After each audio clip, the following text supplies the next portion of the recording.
Salam alaikum sama gars yi man la Abdoulaye Ndao plus connu sous le nom de Lai Pro, PDG et fondateur de l'entreprise LP Consulting, directeur artistique, photographe, réalisateur, influenceur, entre autres. La plus grande bibliothèque au monde pèse 200 grammes et mesure 14 cm sur 7. C'est quoi? C'est un téléphone portable avec Internet. Étant tout petit, il y a 20 ans, en 2005, j'ai commencé à créer du contenu sur Skyblock. Et par la suite, j'ai été repéré par un employeur, c'est une agence de communication qui m'a débauché sur Facebook. Après cette étape cruciale, justement, j'ai créé mon entreprise Lai Pro Photo et donc j'ai fait la photo officielle du président de la République en 2012. Et tout ça s'est passé grâce à Internet et à la visibilité que je me donnais quand je créais des contenus. Il y a 3 ans, j'ai créé mon agence de communication LP Consulting qui fait de la production audiovisuelle, de la réalisation de films, de documentaires et de spots publicitaires. Et grâce à Internet, encore une fois, j'ai collaboré avec 300 clients à l'international et partout en Afrique et au Sénégal. 12 employés à temps plein et 150 fournisseurs sénégalais. Donc ça montre vraiment comment on peut commencer tout petit et aller dans une échelle beaucoup plus internationale grâce à Internet. L'influence a vraiment impacté sur ma vie de tous les jours. Personnellement, il faut le dire, les pouces bleus, les feux verts qu'on te donne, les flammes et les cœurs, il y a une dimension ultra importante, c'est qu'on est considéré, on est respecté et partout où on va, on a des privilèges. Ça, c'est la réalité. C'est grâce à l'influence. Et le plus important, en fait, c'est qu'il y a une communauté ultra importante qui se développe autour de toi, autour de ce que tu fais. Et c'est ce qui fait que tu es toujours connecté avec les personnes qui te motivent.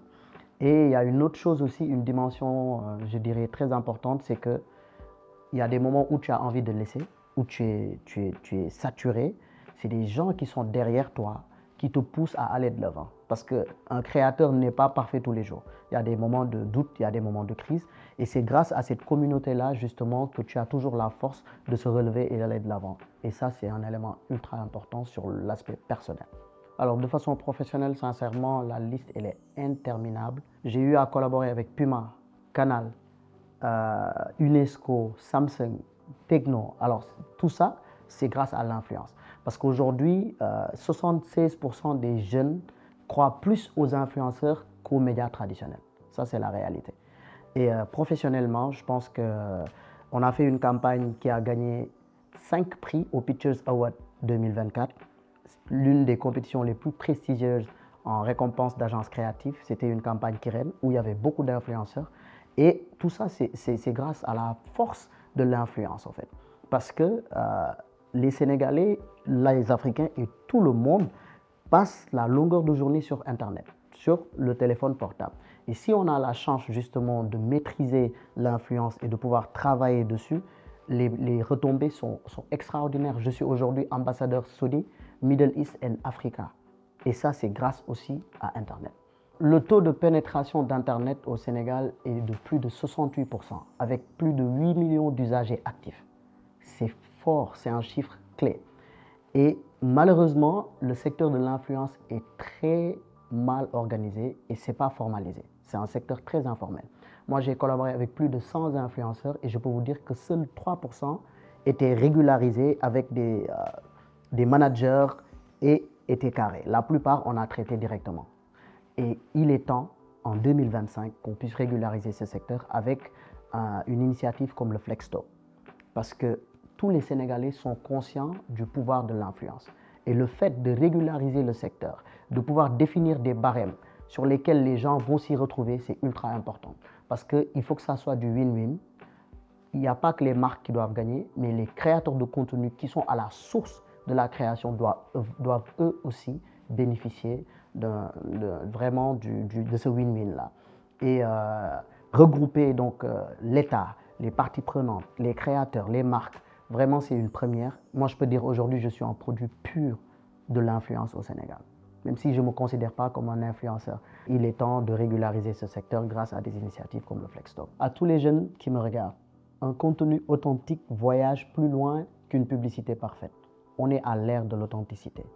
Et sachez que vous pouvez commencer tout bas et aller très très haut, de 0 à héros, en étant persévérant, passionné et surtout en tendant vers la perfection.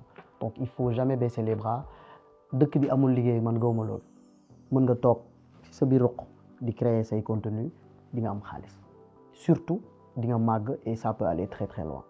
Alors j'invite tous les Sénégalais, les Africains, le monde entier à venir participer à cet événement le 15 mai au cinéma Le Pathé. J'invite l'État du Sénégal, les entrepreneurs, les créateurs de contenu, les marques, tout le monde est convié à cette initiative qui est noble.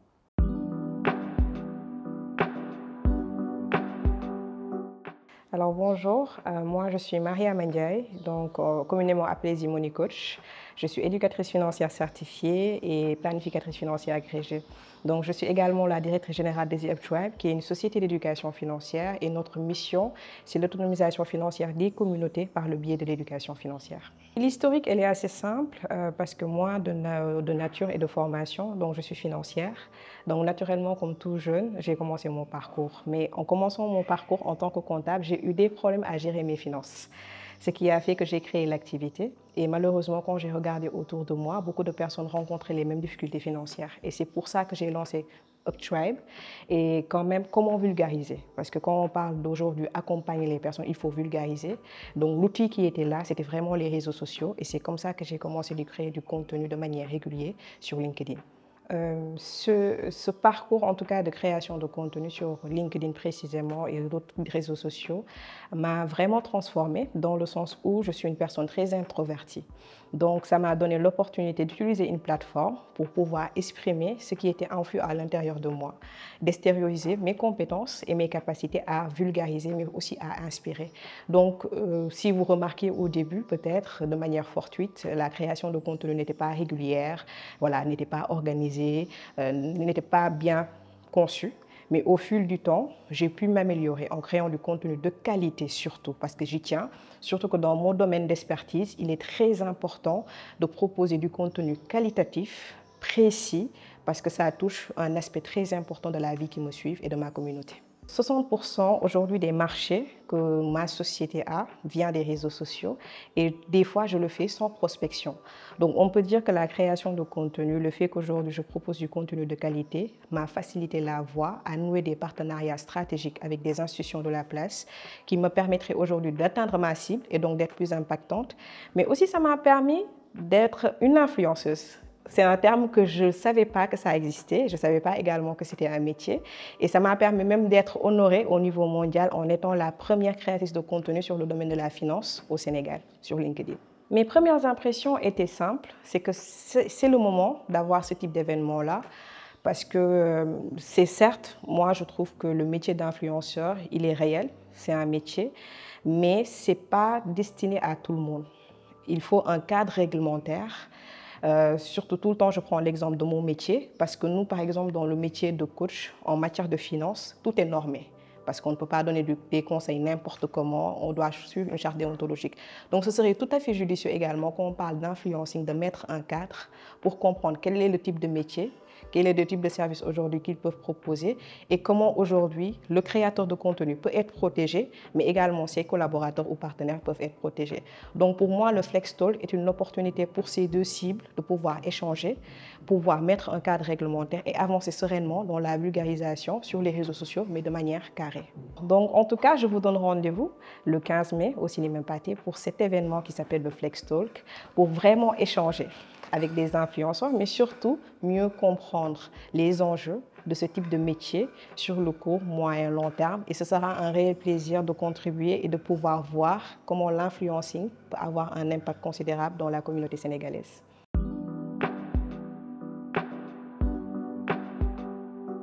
Bonjour, je m'appelle Béatrice Blondin-Diop, je suis la directrice de l'agence BABA, qui est une agence de communication qui a été fondée à Dakar en 2017. Depuis maintenant 4 ans, nous sommes un groupe de communication avec des bureaux donc, à Dakar, mais aussi à Paris, Abidjan et Cotonou. Alors moi, je suis une communicante, mais avant cela, j'étais journaliste, c'est ma formation de base. Mais aujourd'hui, je vis de ma passion, qui est la communication. Donc la communication au sens large. J'ai d'abord travaillé dans diverses entreprises ici au Sénégal quand je me suis installée en 2013. j'ai décidé d'entreprendre dans ce secteur en 2017. J'ai pu aborder les différentes composantes de la communication, donc les relations presse, tout ce qui va toucher au branding, tout ce qui va toucher aux questions de stratégie, qu'elles soient marketing ou com. Voilà, je pense qu'on fait ce qu'on appelle de la communication 360, même si j'aime pas trop ce terme, mais c'est clairement mon background aujourd'hui. Aujourd'hui, je comprends que c'est le terme influence qui peut-être a besoin d'être défini. Un influenceur, c'est plus que quelqu'un qui va partager des bons plans, quelqu'un qui va juste créer du contenu pour les réseaux sociaux. Je pense qu'un influenceur, avant tout, c'est une personne qui va pouvoir modeler des comportements, qui va pouvoir participer au développement sociétal par tout simplement de la communication qui va sensibiliser. C'est bien plus que juste de la promotion ou de la publicité, comme on aime le dire ici. Ça va au-delà de ça. C'est comportemental. On agit sur la partie comportementale, on agit sur la partie sociétale. Pour moi, c'est ça l'influence. Je pense que les influenceurs ont leur place dans la communication institutionnelle, qui est une grosse partie de notre métier. Tout simplement parce que lorsque ces institutions font appel à nous, c'est souvent pour des campagnes de sensibilisation. C'est des messages que nous devons vulgariser et je pense qu'ils sont les meilleurs relais pour cela. Ils ont pour la plupart de grosses communautés. Lorsqu'ils savent bien porter le message, et pour ça, ça demande un certain accompagnement, le résultat en général est plutôt satisfaisant. Les influenceurs ont toute leur part à prendre là-dessus, mais il faut encore peut-être le faire comprendre aux institutions qui parfois ne comprennent pas forcément ce qu'est un influenceur, quel impact peut avoir l'influenceur sur ces campagnes-là. Heureusement, ça tend vers une meilleure compréhension, mais ce n'est pas encore le cas, de part et d'autre, hein, parce que même l'audience de ces influenceurs, finalement, parfois, ne comprend pas forcément pourquoi ils ne vont pas être sur des sujets plus légers et les accompagner, et leur parler plutôt de sujets plus sérieux, si je peux dire ça comme ça. Mais tout est dans la manière, finalement, de le présenter. On peut être un humoriste et participer à une campagne institutionnelle pour sensibiliser, je ne sais pas, sur les méfaits de la dépigmentation, par exemple, puisque c'est une campagne sur laquelle on a eu à travailler, nous, avec la Fondation L'Oréal.